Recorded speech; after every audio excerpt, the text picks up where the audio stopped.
So far, we have seen how to create a deployment and install the SDK, and have talked about writing a good test plan. Once those steps are complete, it's time to log into Amplitude Experiment and create a new experiment. To create a new experiment, click here. Next, choose a name, select the associated project, and edit the key if needed. Here you have 3 options for getting started. The first option guides you through designing the experiment. Use this to define key aspects of the experiment, such as goals, exposure events, audiences, and variants. The second option guides you through configuring the delivery of the experiment. Use this to define targeted deployments, edit the variants, or add your testers. The third option is an open settings option for those users who want to design and configure an experiment without interacting with the guided workflows. Let's start designing the experiment with the first guided workflow. Begin designing your experiment by selecting your experiment type. Then continue to define your experiment goals. Select your primary metric. This should be in your test plan. The primary metric determines whether your hypothesis is supported or not supported by the test data. It's important to select the right one, as there's a lot riding on your primary metric. If you need to, you can even create one. After you choose the metric, you need to specify if you are expecting it to increase or decrease. Then you can set your minimum goal. This is sometimes called the minimum detectable effect, or MDE. This automatically defaults to 2%. The MDE is generally the smallest change that makes sense to action on from a business perspective. For example, even if we can measure a 0.1% change in conversion of some metric very accurately, it might be meaningless from a business ROI perspective. In that case, we wouldn't want to use 0.1% as the MDE. If you're unsure what this number should be, just leave the default settings as they are. As soon as you select a primary metric, a duration estimate is calculated to provide an approximation for how long it will take to run your experiment as currently designed, based on your current levels of traffic and the amount needed to provide the experiment adequate data. You can also choose to add secondary metrics. Amplitude Experiment lets you define multiple success metrics when running an experiment. Unlike a primary metric, secondary metrics aren't required, but they are often helpful.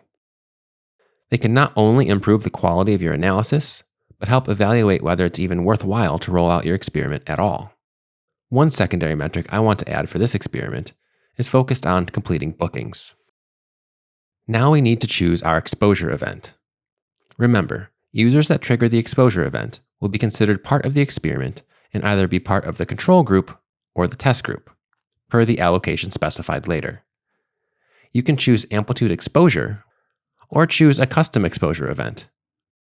You may recall that triggering an exposure event indicates that a user has actually seen a change based on the experiment.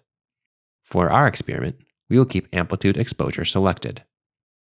Amplitude recommends you use Amplitude-defined exposure or assignment events as your experiment's exposure event to ensure the correct experiment user property is set when the exposure is ingested. Since exposure must happen after assignment, be sure any custom exposure event you select occurs after assignment. Otherwise, the user will not be counted as exposed within experiment's analysis. Depending on your implementation, you may need to select Amplitude Assignment as the exposure event. See our Developer Center for more information. You also need to select your proxy exposure event. This is an event that closely matches the actual exposure event that will be used while the experiment is running. Selecting a good proxy event here will give you a more accurate duration estimate. Now we can move on to the variants. These default to control, which is usually the current user experience, and treatment, which is usually the new experience you are testing. Experiment will compare your variance with the control and measure the performance of the variant against the performance of your product as it is today. You can edit these variants and change their names and values. The variant value is what should be used as a flag within your codebase. Be sure to pass these along to your engineering lead. There is no limit to the number of variants you can add to an experiment, but adding too many can make it harder for your experiment to reach statistical significance. Try to keep your experiments limited to a handful of variants at most. You can also add a payload to your variance. A payload is simply extra data that can dynamically change a variance experience without requiring you to write more code. For this example, since I am just looking to change the images and links on the Amplitude homepage, I can insert those changes in a payload. I have the proper JSON code as approved from engineering, so I will just paste that in now. If only certain users should be part of the experiment, you can target them here by adding previously saved cohorts from Amplitude Analytics, or by defining new segments based on user properties from Amplitude Analytics. All of Amplitude's user properties and cohorts are available to use in defining user segments. If you don't want to target specific user segments, select all users as your audience. You can select the percentage of your target audience to include in your experiment in a later section. For our scenario, I will assign the experiment to a cohort of users I have saved that have taken 5 or more classes in the last 30 days. Next, specify how traffic should be distributed between the variants. You can evenly distribute so each variant gets the same amount of traffic, or customize the weights to your needs. If needed, you can define rollout percentages separately for each segment, but this may decrease the external validity of the experiment's results. The next step is to specify the percentage of your audience you defined earlier that should be included in the experiment. The last step of the experiment design involves your analysis settings. This section is pre-filled based on settings that most teams use. Unless you have special use cases, we recommend using the default settings. After completing each section, you can save and close the guided workflow. At this point, your experiment still needs to be configured. This is the phase where engineering can be given flag keys, deployment keys, and code snippets to be used in your codebase in order to set up the experiment to run properly on your end. Click here to begin the configuration workflow. The flag key can be copied here. You also need to select an evaluation mode and select your deployments. Engineering can add in or edit payloads for variants here if you did not do so before, though payloads are not required. The last section of configuring the experiment is to assign variants to members of your team for testing purposes. Add team members to test that your implementation has been successful.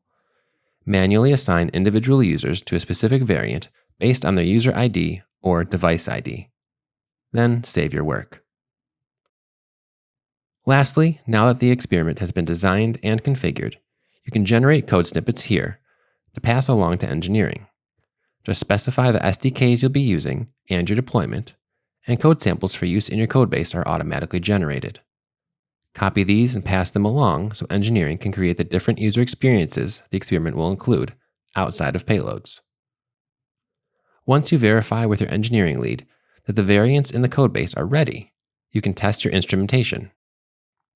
This turns on your flag for your testing audience. When you are satisfied that your experiment is instrumented correctly, start the experiment. You can set an optional date for when you expect the experiment to end if you wish. Once the experiment is running, you can monitor it to ensure it is running as intended, which we will discuss in the next lesson.